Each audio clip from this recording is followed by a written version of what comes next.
Is she a bunny hat on? So let me get you in your dress. Do it, Naomi.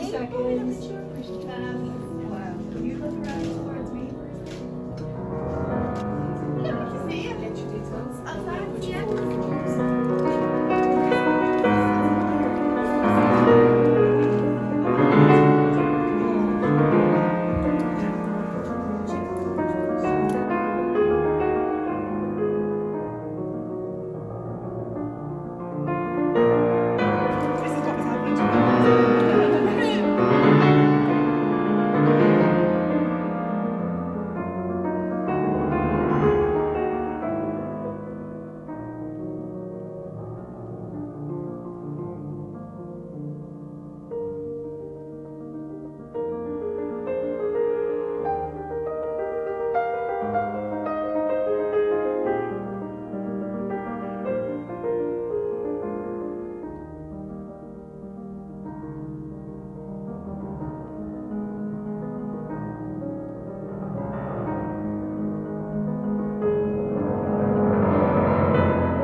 When my work on earth is done at the setting of the sun, I am going to my home over there.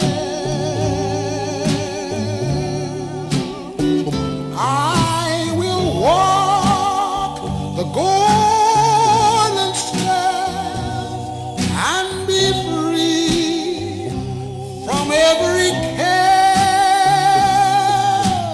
I'll be happy in my home over there. Oh, in my home over there that the Lord has prepared. There is peace, there is joy everywhere, and I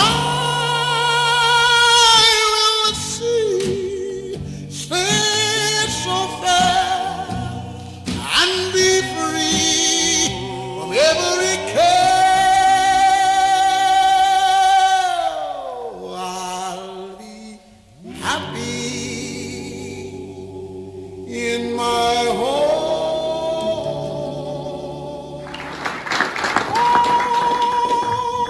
Sister Marquis. Let me not the marriage of true minds admit impediments. Love is not love which alters when it alteration finds, or bends with the remover to remove. Oh no, it is a never fixed mark that looks on tempests and is never shaken. It is the star to every wandering bark, whose worth's unknown, although his height be taken. Love's not time's fool, though rosy lips and cheeks within his bending sickle's compass come. Love alters not with his brief hours and weeks, but bears it out even to the edge of doom. If this be error, and upon me proved, I never writ, and no man ever loved. I walked into love with you with my eyes wide open, choosing to take every step along the way. I do believe in fate and destiny, but I also believe we are only fated to do the things that we choose anyway. And I choose you. In 100 lifetimes, in 100 worlds, in any version of reality, I'd find you and I'd choose you.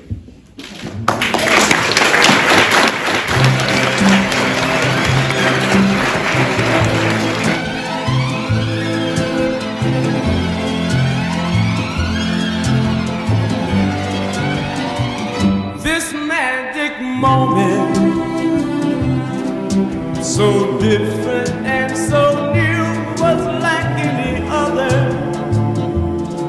until I kissed you, and then it happened. It took me by surprise. I knew that you felt it too, by the look in your eyes, sweeter than wine, softer than the summer night. Everything I want, I have whenever I hold you tight. This magic moment, while your lips are close to mine, will last forever, forever till the end of time. Oh,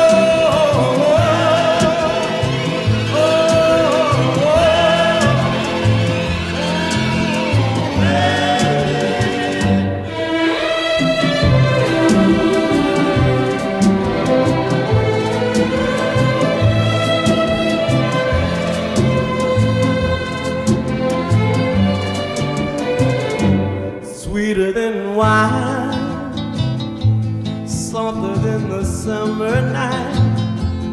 Everything I want, I have whenever I hold you tight. This magic moment, while your lips are close to mine, shall last forever, forever.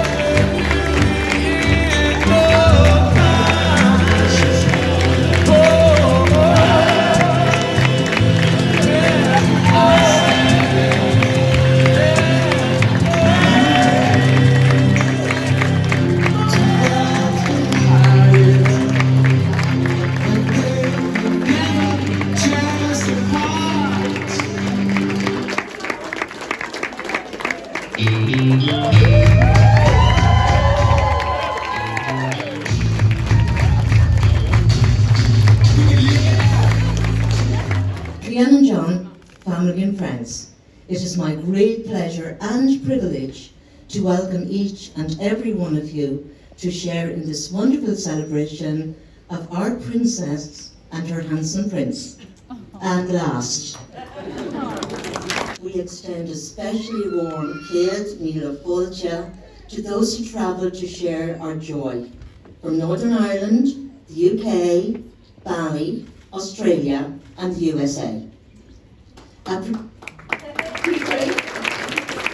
There are significant people missing today, but we have spare chairs for them and invite them to join us in spirit. John Sr., very proud of his handsome son today, and sends his blessing for a long and happy life. We miss Cleona's fairy godmother Mary, and of course Uncle P, who spoiled her rotten. While I have you here, P, and have your attention, I'd like to remind you of the outstanding dental bills brought on by all the sweets and all the treats you gave her.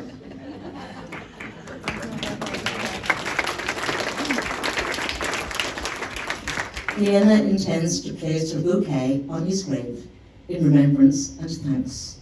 May all of them rest in light and love. Now, we delight in welcoming JR to the Mad Mulligan Mafia. Poor John needed guidance and support before he met us for the first time. And rumour has it that he needed extensive counselling afterwards. However, the wound's invisible that love's keen arrows make. That's Shakespeare. She likes Shakespeare. And he came back for more. John is a bit of a gadget freak. If it's small, slim, and gives non-stop info 24/7, he's got to have it. Could that be what attracted him to Cliona? Being the gentleman that he is, he approached Frank very graciously and asked for Cliona's hand. "You're very welcome," said Frank. "Once it's the one that's always in my pocket." I jest. She's a very independent lady, as we all know. Now, I have a secret. Don't tell anyone. John was born on the 12th of July. When King William defeated King James at the Battle of the Boyne, the site of which is just down the road. And we all know what happened after that. I like to think, if history repeated itself, that we'd win this time. There are lots more Mulligans than Robinsons. John is the strong, silent type, forever perceptive and very smart. But let me assure you, John, that the smartest thing you ever did was in choosing Cliona to be your bride.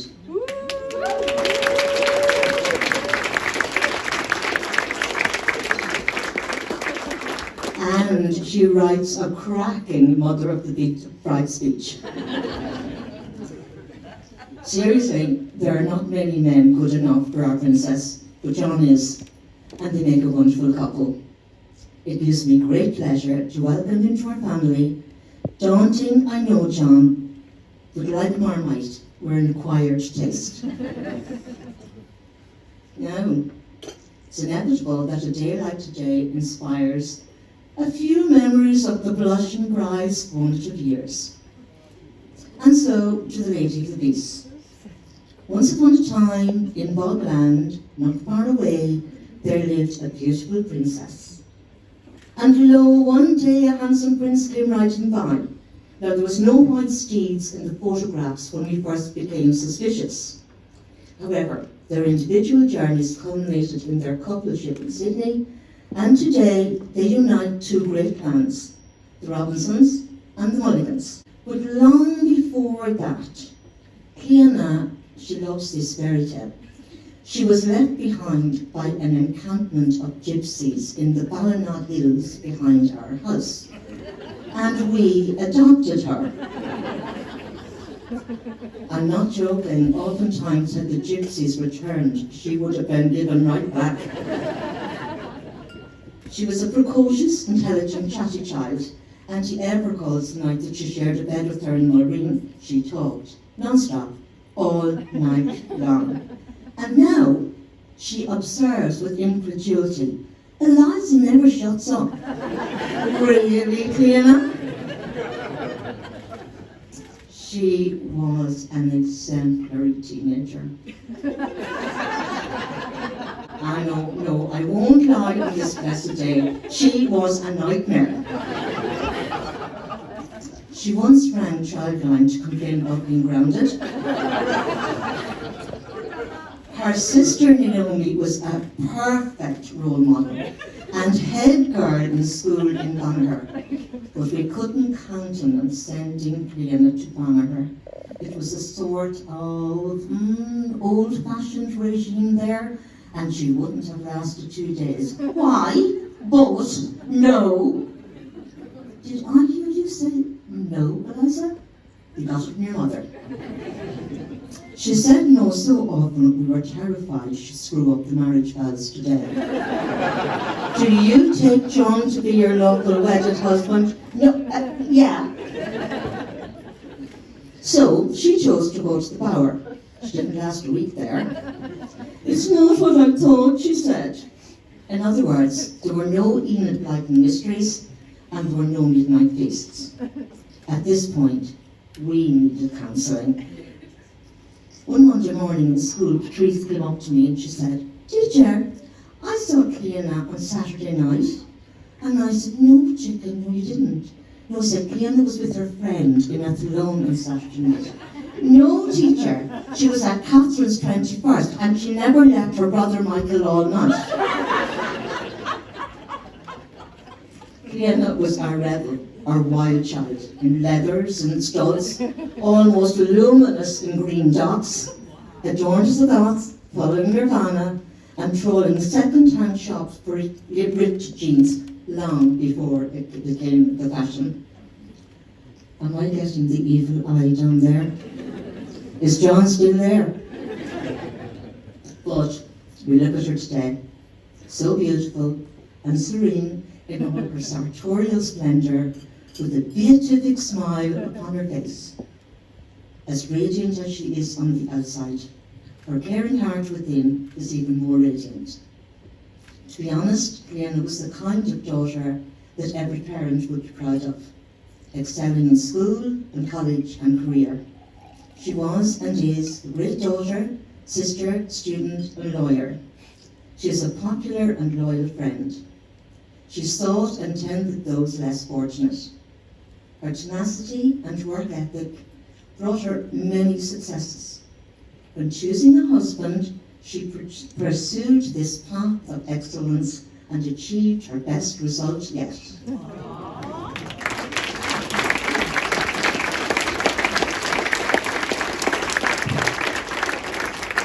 People ask about longevity in marriage. Well, guys, for the two of you, live each day as if it's your last, and each night as if it's your first. Remember too that marriage is nature's way of keeping people from fighting with strangers. Now John, let your bride know right from the start who's boss. There's no point in trying to fool yourself. And I'd like you to take Cleona's right hand and place your hand on top. That done, John, that's the last time you'll have the upper hand.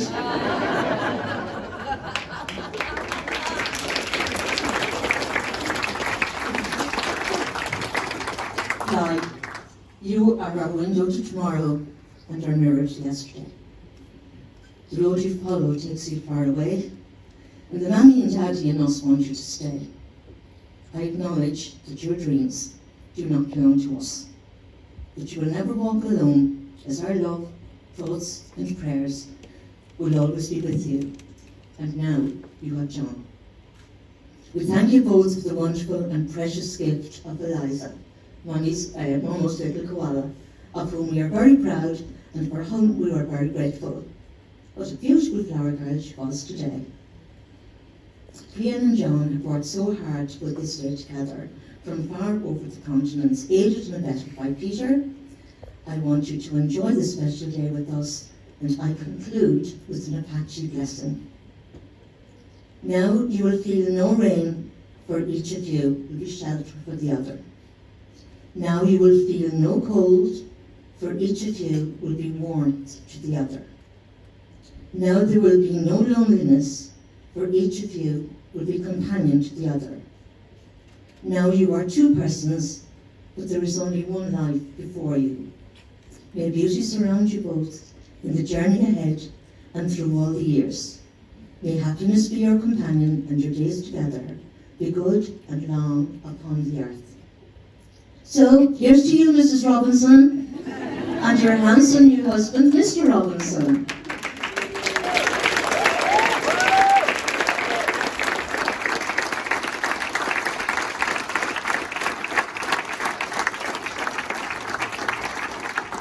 A flight of blessings light upon your back, that's Shakespeare too. We know you're going to be great together. Rache Arut is Gunari and Vora Live. Please stand and raise your glasses as I propose a toast for our bride and groom.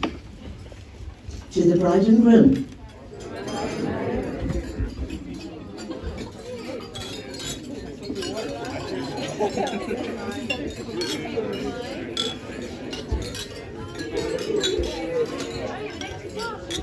Not sure how you're supposed to follow that. You can breathe. Thank you, Michael. Marina, thank you very much for those kind words. Frank, Marina, thank you for welcoming me into your family. Again, like I echo, good evening to the ladies and gentlemen. So thank you for being here. We're blessed to have so many friends and family, and a special thanks to those who travelled from the United States and those who have travelled in from Australia. And I suppose a special mention to those who look like they've been here but have been unable to make it. Wise old granddad used to always say to me, follow your nose. It's always in front of you. So try to sort of strike a chord with me, and try to navigate life by following those sage words. So I've been lucky enough to go from flipping burgers in the UK to being a lawyer out in Australia. And just when I thought I couldn't get any luckier, I met Cliona, and we now have a wonderful daughter, a beautiful daughter, Liza, who I think did a fantastic job there today. So I think my wise old granddad knew what he was talking about.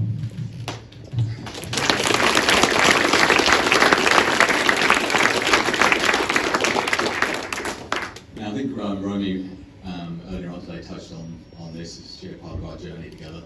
We met at work, as you both being lawyers and all of that, and Cliona claims that the first meeting we were at, I apparently failed to acknowledge her,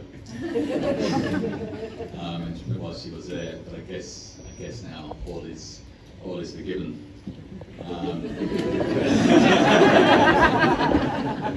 And then post that meeting, we met up at my local pub on a couple of occasions.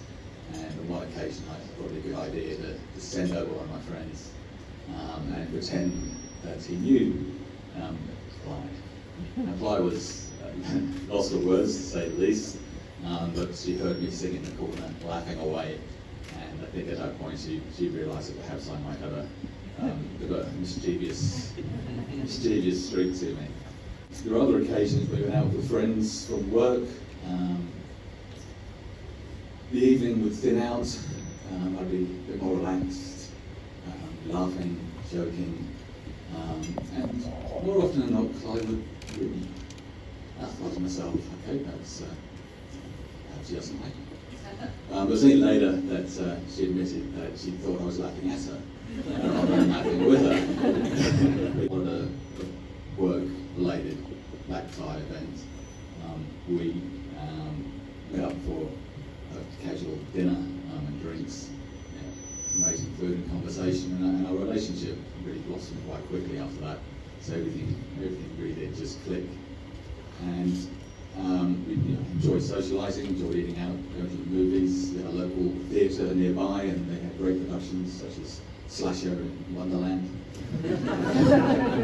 Slasher Alice in Slasherland. It was great. It was weird. We had several trips together. The first one out in Hampton Island in Queensland in 2017.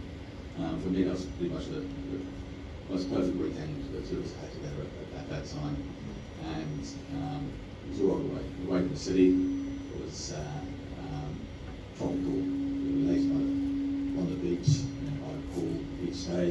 Went out for fabulous meals.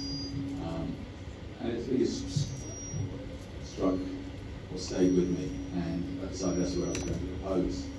We went back the following year and proposed to Cliona, but Cliona went into shock. I don't actually think she heard what I had to say, but she said yes. She said yes anyway. And also, when we first started dating, back in September 2016, I thought to myself, I met an Irish girl in Australia, So we wouldn't have to meet the parents for quite some time. Only thought in November of that year, Rena, Frank, and David, Nuala, and Linda all arrived in Australia. So I was quite nervous meeting her parents so early in our relationship, but it was quickly apparent that they were wonderful people, and I didn't miss nervous. But I also had, I later on got my own back in the sense that several months later, about February or March the following year, my mother came to Australia and actually lived with us for several weeks.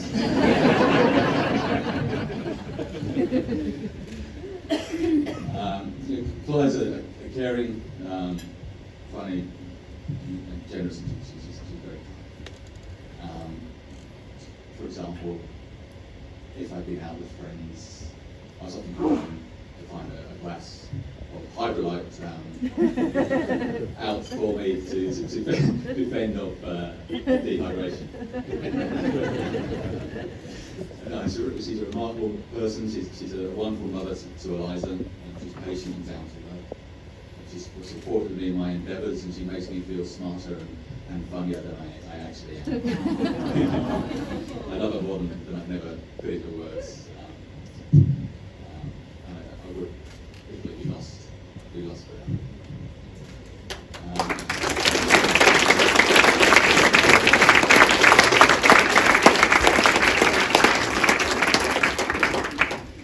We're very fortunate to be blessed with Eliza. She's an intelligent, funny 2-year-old who makes every day special. She can be a handful at times, that's her smaller. However, like her mum, she's caring, she's empathetic. And at the same time, she knows her own mind. And where would we be without family? I think to take this opportunity to thank my parents for the positive influence they've had on my life. Mum, you being here means the world to me. Dad can't be with us today. He's up there and he's smiling down on us. I love you. Peter.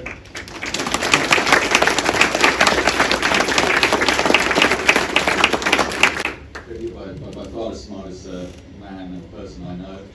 So thank you for being here today. I've always counted on you. So I'm proud to have you here today by my side.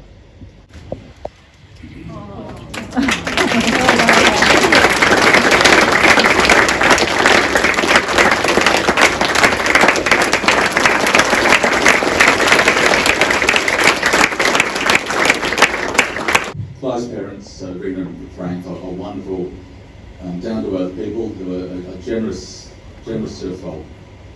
Thank you so much for today and for playing an integral part in Cliona's life.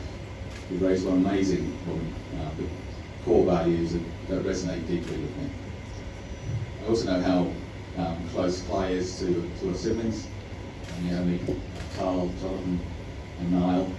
Thank you for always being there for Clive. I know how much you all mean. So, and just give me one moment.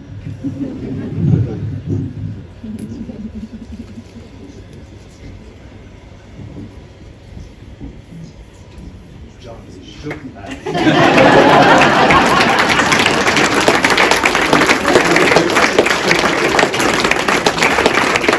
Best man all the way to Bali.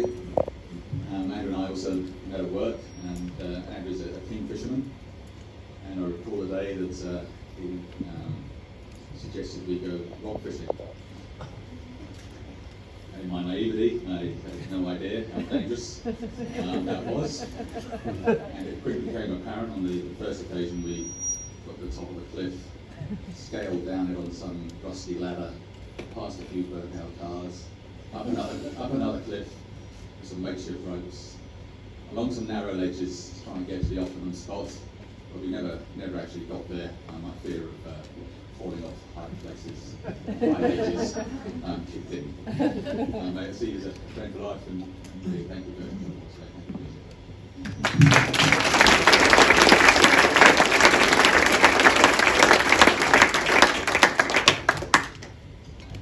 Zach and Josh, she struck up well. Thank you for being our ushers today. It's much appreciated.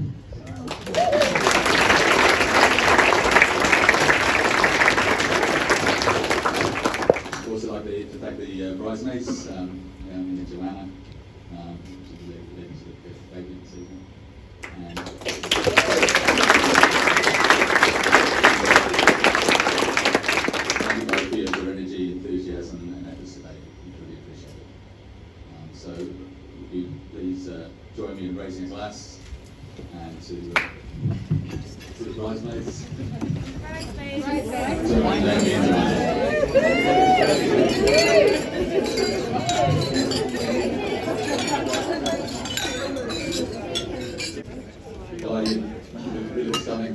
Really stunning tonight. I feel like the luckiest man as well. With my partner in the true sense of the word, loving, caring, and understanding. Always supportive, and the generosity, always. That is amazing. I admire your strong relationship with your family, and I'm looking forward to spending the rest of my life with you. Going grey. So much hair I have left. And having many together. You're everything to me.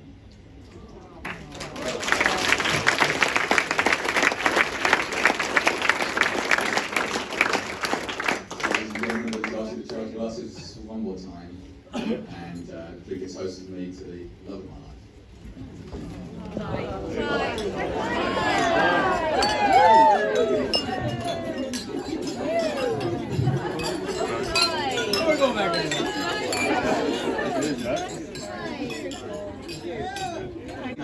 I'm definitely going to speak too quickly, but I will look at thank you pen for anybody who's counting sessions.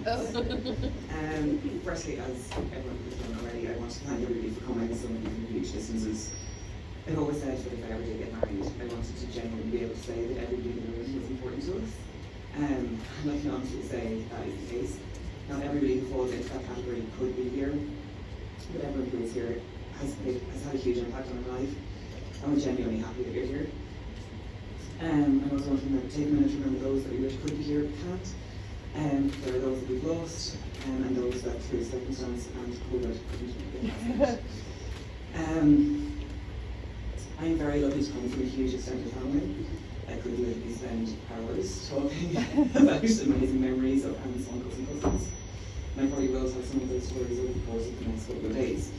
I won't subject you to them now. However, there is one particular thank you that I wanted to make, and that is to Kenny's. I must get you in so much trouble.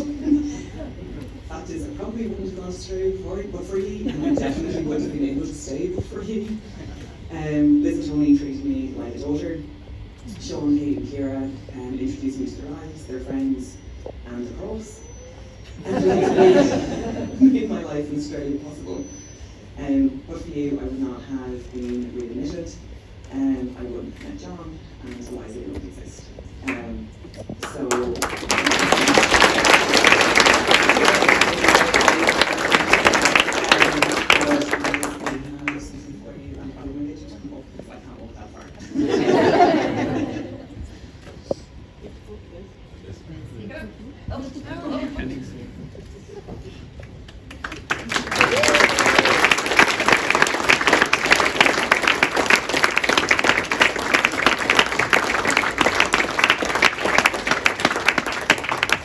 John's family, Jean, Peter and the Robinsons, who welcomed me into their family and treated me as one of their own. John's so thoughtful, caring and hardworking and dedicated to his family. That can only be a reflection on how you and John raised him, and I thank you for him. On to my beautiful bridesmaids. Joe, thank you for being more like a sister than a friend. I was trying to figure out how long we've known each other and realised it was 24 years, which is slightly terrifying. But since then, you have been a constant source of support and hilarity. It doesn't matter how rarely we see each other, as soon as we do, it's just normal, like a few hours. Only, you're incredible. You are the good-looking one and the smart one. On top of which, you're one of the strongest people I know. I think you're amazing, and I love you to pieces.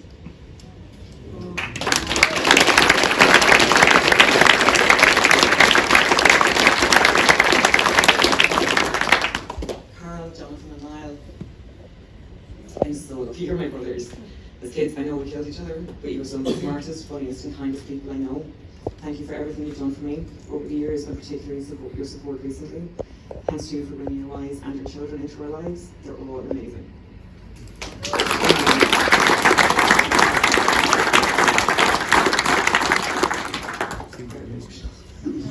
I have to say the hugest thank you to my parents, Frank and Rena.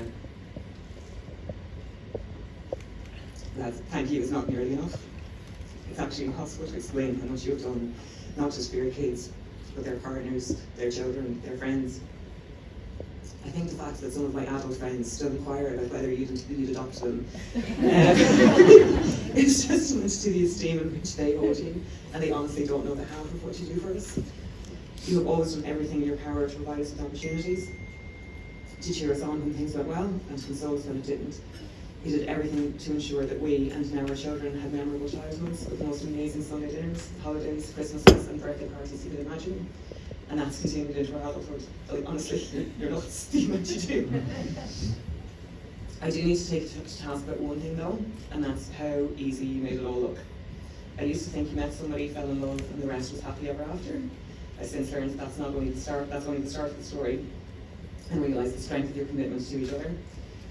I also thought, because you made it look effortless, that parenting was relatively straightforward. I've learned I was wrong on that front too.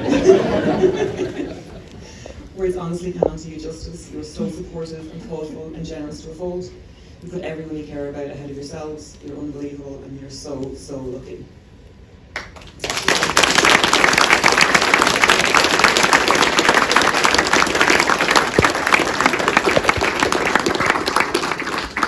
Husband? A long time I waited for you. I'm so glad we finally got here. It has taken a while and it has not been the easiest road.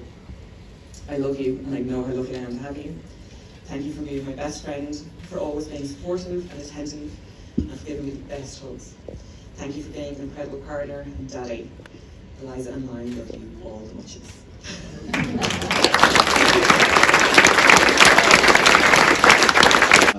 Peter, John's brother up, he'd like to say a few words.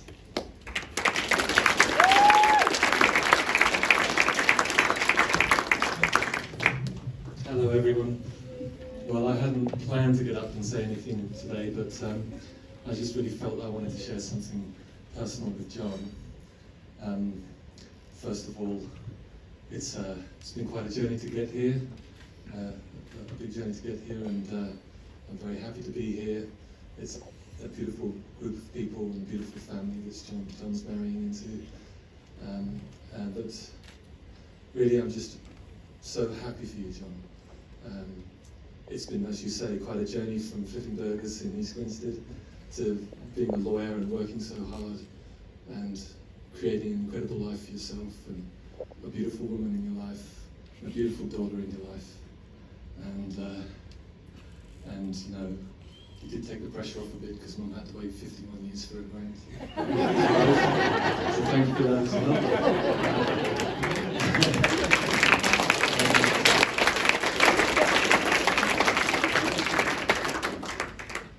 And also just wanted to say a word on behalf of our dad.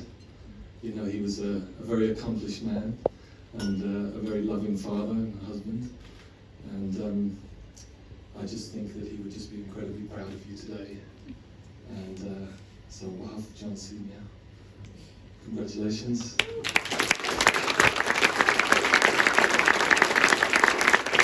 And also to Clyde, you know, I don't think I've seen John smile as much in the rest of his life as he has in the few years that he's known you. It's kind of interesting to go, wow, that's what John looks like. So thank you dearly and deeply for that. And also finally, welcome to the family.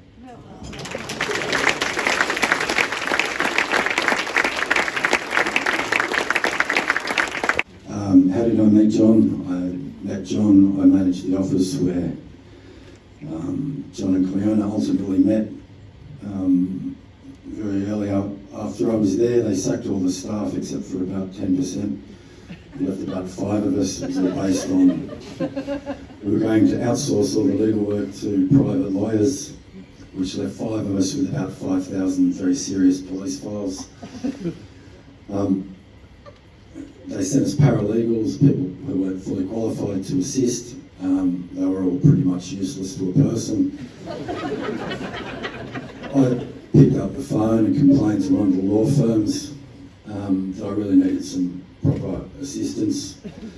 They said to me, "Oh, don't worry, Andrew, we've got this guy we'll send you. His name's John." They said he was a good one. And then they told me, A, that he just started his legal studies, B, that he was Irish, C, that he'd not been in Australia long. And I thought, great, that would be unreal. Well, as it turned out, John turned out to be an absolute godsend. I soon had him running various sections, and I could just leave him to his own devices to fix things up. He was absolutely fantastic, even though he wasn't qualified. We soon became friends. John soon invited me down to a local Irish pub known as the Porterhouse, which has become something of an institution. I soon took a liking to Guinness.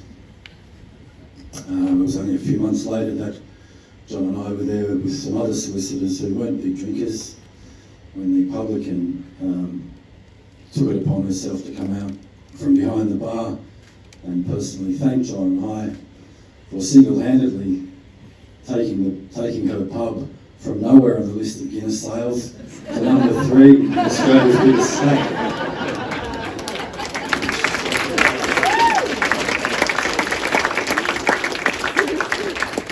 Thanks for blushingly accepted. As much as John likes a Guinness, he's nonetheless a very sensible fellow. He's a very loyal and reliable friend. He's a doting father, and I'm absolutely sure that he'll make Cliona a great husband. Aside from being a very successful and senior solicitor these days, he's also a great cook. And I think there's only 1 or 2 people here that know he's also an exceptional snooker player, which means that he makes very short work of pool players in pubs. There was a poor unfortunate fellow at the Porterhouse, an Australian fellow, who suggested to me that he'd heard about John's reputation and that he could easily beat John. I said I had $200 that said that he couldn't. Soon enough, there was a match arranged. We had to go to a different pub because the Porterhouse didn't have a pool table. So a few of the crew went down to watch the big match. It didn't get off well for John or I. John missed his first shot, and then old mate proceeded to sink the next 6 balls. When he finally missed one, as he sat down to let John have a shot, he said to me, "How's your $200 looking now? Do you want to make it $400? I looked at John. John rolled his eyes as if to say, I'm in a bit of trouble here. I looked back at old mate and said, don't worry about 400, let's make it 800. John rolled his eyes again, shook his head, settled over his ball, clunked it, and then he proceeded to sink every other ball and then the black.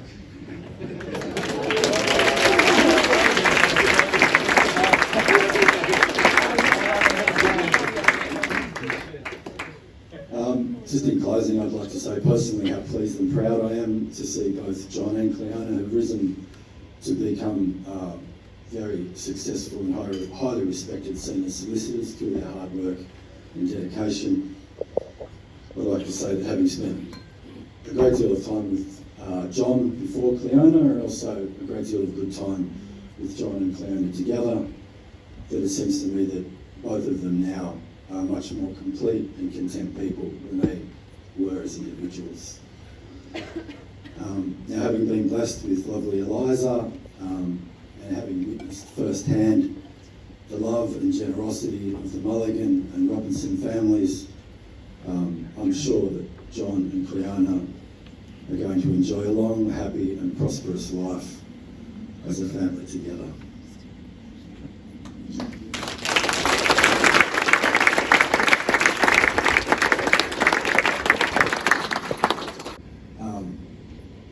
I would like to just wish you both the very best in the future as a family, and I'd also like to thank the Mulligan family for their incredible hospitality and generosity.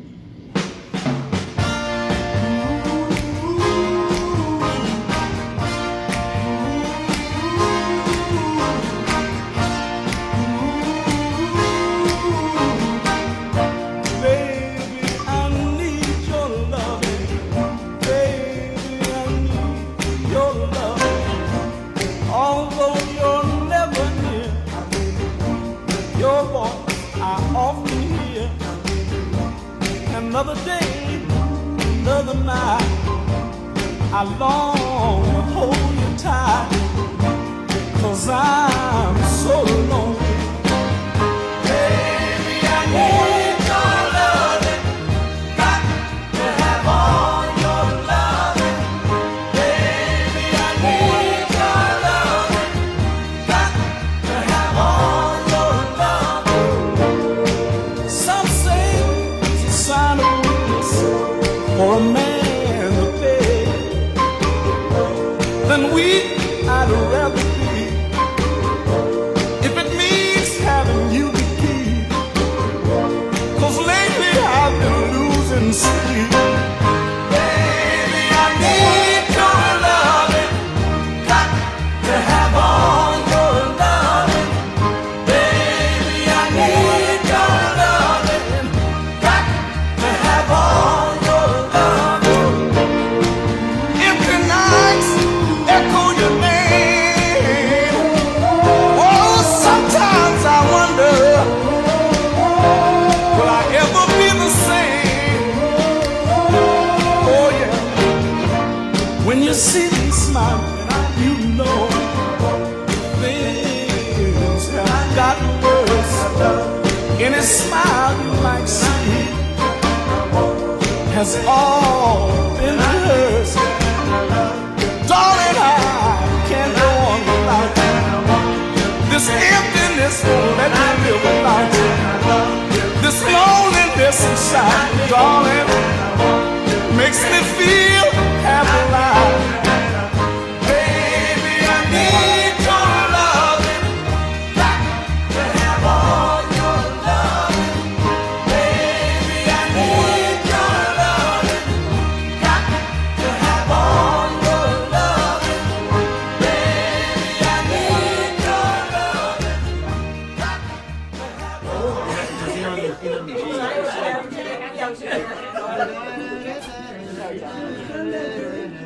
Yeah, good.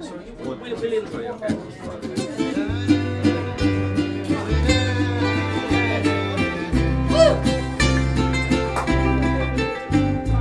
First time I saw you, and I loved you with all of my heart.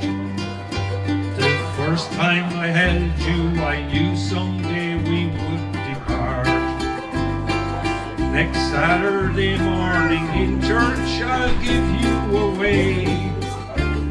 In my eyes, happy tears I can't hide on your wedding day. It's hard to imagine a baby so tiny and small is now a young lady of beauty, so pretty and tall. I know you look lovely in your wedding dress and bouquet when you walk down the aisle with your husband on your wedding day. Your mother, she nursed you through many a heartache and pain, and if you were to ask her, she'd do it all over again. She watched you grow into a woman to her today. She'd be so happy and proud of her daughter on her wedding day. It's hard to imagine a baby so tiny and small is now a young lady of beauty, so pretty and tall. I know